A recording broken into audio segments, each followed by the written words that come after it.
Sir Jaganmohan Reddy గారు అంటే ఫలితాలు వచ్చిన తర్వాత యాక్చువల్గా మీడియా ముందుకు వచ్చారు.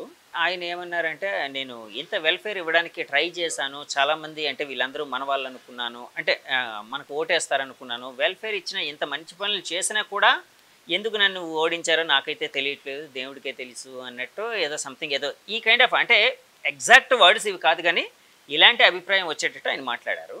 ఒకవేళ దాన్ని ఒక పరిశీలించాల్సి వస్తే, విశ్లేషణ చేయాల్సి వస్తే మీరు ఏ విధంగా విశ్లేషిస్తారు? వెల్ఫేర్కి దెర్ ఇస్ నో లిమిట్. 3,000 ఇస్తే 4,000 ఎందుకు ఇవ్వకూడదు అంటారు. 4,000 ఇస్తుంటే 5,000 ఎందుకు ఇవ్వకూడదు?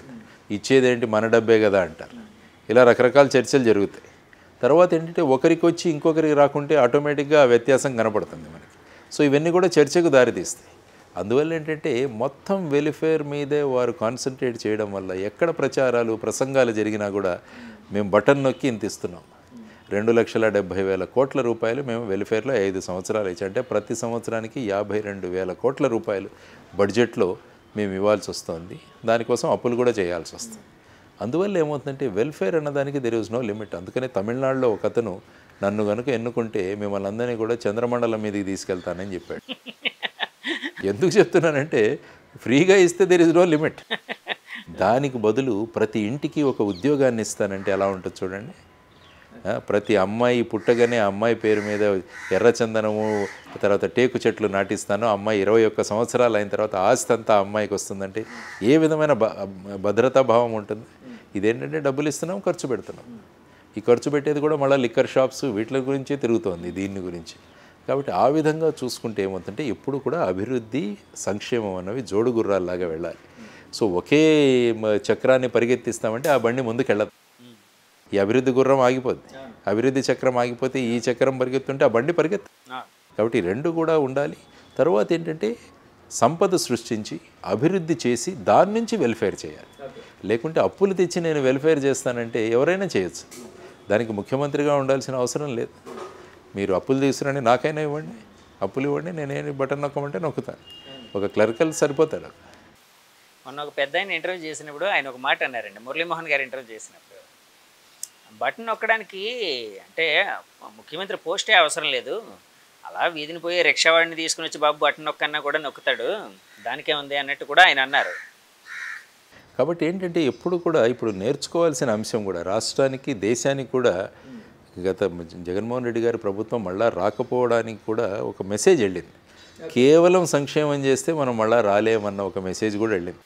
కాబట్టి ఎప్పుడు కూడా అభివృద్ధి సంక్షేమం రెండూ కలిసి వెళ్ళాలి. ఈవెన్ ప్రస్తుతం ఉన్న ప్రభుత్వం, రాబోయే ప్రభుత్వం కూడా వాళ్ళు కూడా అనేక హామీలు ఇచ్చారు.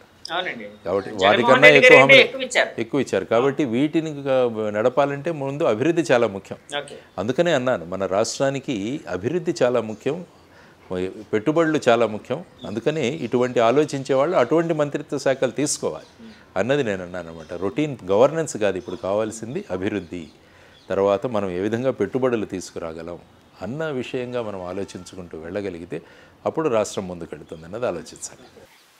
సార్ మన తెలుగువారైన రామ్మోహన్ నాయుడు గారికి ఇది ఏవియేషన్ మినిస్ట్రీ ఇచ్చారండి. అంతకుముందుగా అశోక్ గజపతిరాజు గారు ఇంతకుముందు ఆయన చేశారు. తర్వాత పెమ్మసాని గారికి అండ్ ఉక్కు పరిశ్రమల సంథింగ్ సహాయ మంత్రి ఏదో ఇచ్చారు. లేదు, ఆయనకి చంద్రశేఖర్ గారికి గ్రామీణాభివృద్ధి మరియు కమ్యూనికేషన్. అవునవును. కిషన్ రెడ్డి గారికో ఎవరికో గారికి గనులు. తర్వాత వచ్చేసి వర్మ గారికి హెవీ ఇండస్ట్రీస్, ఉక్కు, దాంట్లో సహాయ మంత్రిగా ఇచ్చారు. మన రాష్ట్రానికి 3, ఒక క్యాబినెట్, 2 సహాయ మంత్రులు వచ్చారు. నేను పెమ్మసాని గారిది వర్మ గారిది మార్చాను. సరే, ఈ ముగ్గురు అంటే మన రాష్ట్రంకి ఏదైనా చేయాలి, అభివృద్ధి చేయాలి అంటే ఏ విధంగా ఉపయోగపడే అవకాశం ఉందని మీరు భావిస్తున్నారు? నెంబర్ 1 ఏంటంటే రాష్ట్రం నుంచి ప్రాతినిధ్యం, అది నెంబర్ 1. కాబట్టి మనకు ఒక క్యాబినెట్, 2 సహాయ మంత్రులు ఉన్నారు. అంటే ఆ క్యాబినెట్ మీటింగ్లో మన రాష్ట్రానికి చెందిన వ్యక్తులు అక్కడ ఉంటారు, అది నెంబర్ 1. తర్వాత ఏంటంటే ఈ మినిస్ట్రీస్లో అంతా కూడా వీళ్ళ కోఆర్డినేషన్ ఉంటుంది. సపోజ్ రామ్మోహన్ నాయుడు గారు రేపు ఏదైనా మాకు పోర్ట్ ఒకటి కావాలి అని సోనోవాల్ గారి దగ్గరికి ఒక ప్రపోజల్ తీసుకుని వెళ్ళారనుకో, క్యాబినెట్ కొలీగ్స్, అరే మన రామ్మోహన్ నాయుడు గారు వచ్చారు కాబట్టి చూద్దాం, ఆంధ్రప్రదేశ్ రాష్ట్రంలో ఏదో ఒక పోర్టు గురించో జెట్టి గురించో వచ్చారు, మంజూరు చేద్దాం. సో ఈ విధంగా కూడా ఉంటుంది. తర్వాత ఆయన ఫర్ ఎగ్జాంపుల్ వాళ్ళ అస్సాంలో కానీ ఎక్కడైనా ఎయిర్పోర్టో ఏదో ఒకటి కావాలి, వారు వీరి దగ్గరికి వస్తారు. వీరు ఈ విధంగా కాబట్టి ఆ విధమైన కోఆర్డినేషన్ భూమికలో కూడా ఉండొచ్చు.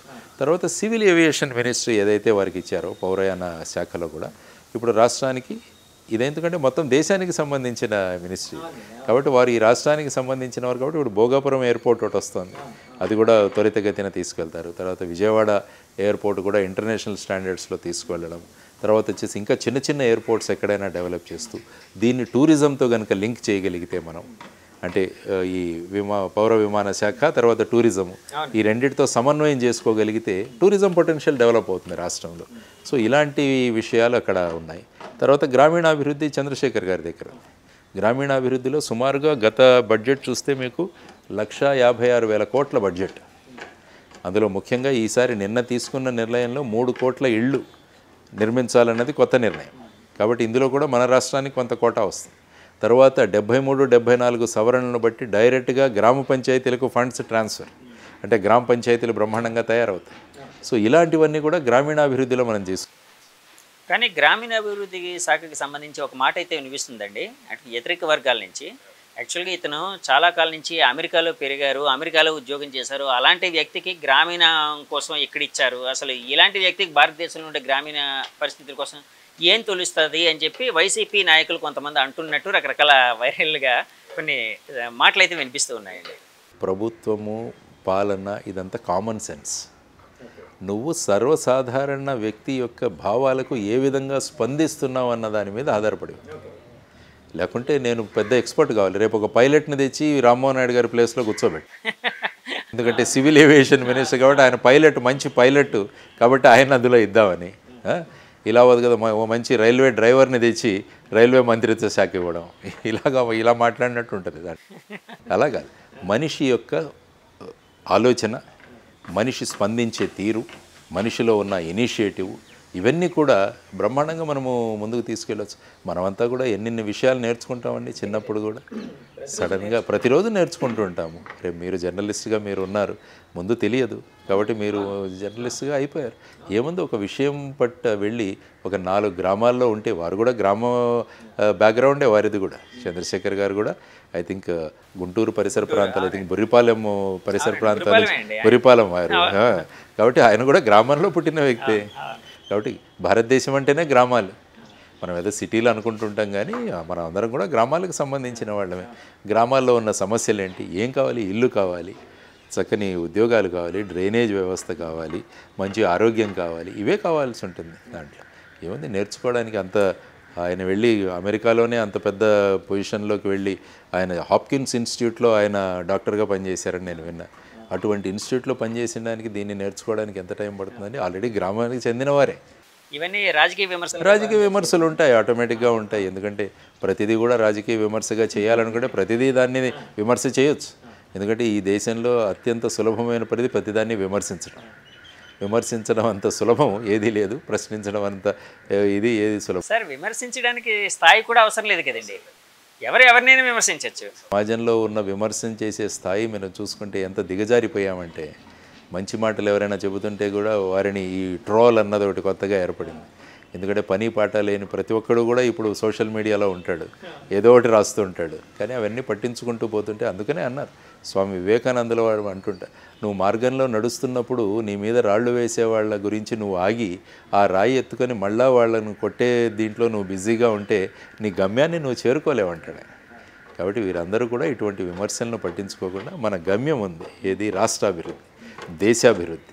కాబట్టి ఆ దిశగా మనం ప్రయత్నం చేద్దామన్న లక్ష్యంతో వాళ్ళు వెళ్ళారు. తర్వాత వర్మ గారికి కూడా స్టీల్ ఇండస్ట్రీ కూడా మినిస్ట్రీ ఆఫ్ స్టీల్లో, తర్వాత హెవీ ఇండస్ట్రీస్ నరసాపురం ఎంపీగా వారు ఉన్నారు. కాబట్టి వారికి ఉన్న అనుభవంతో కూడా ముఖ్యంగా మన కడప స్టీల్ ప్లాంట్, తర్వాత విశాఖపట్నం స్టీల్ ప్లాంట్ ప్రైవేటీకరణ, ఈ 2 అంశాలు ఉన్నాయి. తర్వాత బయారం స్టీల్ ప్లాంట్ ఉంది. సో వీటిలన్నిటి గురించి కూడా వారు చేయొచ్చు. తర్వాత హెవీ ఇండస్ట్రీస్, ఎందుకంటే మా జయభారత్ నేషనల్ పార్టీ ఏం కోరుకున్నామంటే ప్రతి నియోజకవర్గంలోనూ ఒక భారీ పరిశ్రమ ఏర్పాటు చేయగలిగాం. ఎందుకంటే ఉద్యోగాలు సృష్టించడంలో పరిశ్రమల వాటా చాలా ఉంటుంది. మీరు అదే చూసుకుంటే ఇప్పుడు తమిళనాడు గురించి ఒకసారి మాట్లాడతాను. తిరుపూర్ అనే ఒక ప్రదేశం ఉంది, తిరుపూర్. అందులో ఈ నెట్వేర్ ఎక్కువగా ఉంటుంది, అంటే మన బనియన్లు ఇలాంటివన్నీ చేస్తారు, అండర్ గార్మెంట్స్ ఎక్కువగా తయారు చేస్తారు. అక్కడ సుమారుగా 8 లక్షల మంది ఉద్యోగులు ఉన్నారు, 8 లక్షల మంది పనిచేస్తారు అక్కడ. కాబట్టి చూడండి, మీకు ఫాక్స్కాన్ అనే సంస్థ ఏదైతే ఉందో, అంటే ఈ మొబైల్స్ ఇవన్నీ చేసేవాళ్ళు, వాళ్ళ మొత్తం ఇంటర్నేషనల్లో 8 లక్షల మంది ఉద్యోగులు ఉన్నారు వాళ్ళ దగ్గర. ఒక్క తిరుపూర్లో ఒక్క ఇండస్ట్రీలోనే ఈ నెట్వేర్లో సుమారుగా 8 లక్షలు ఉన్నాయి.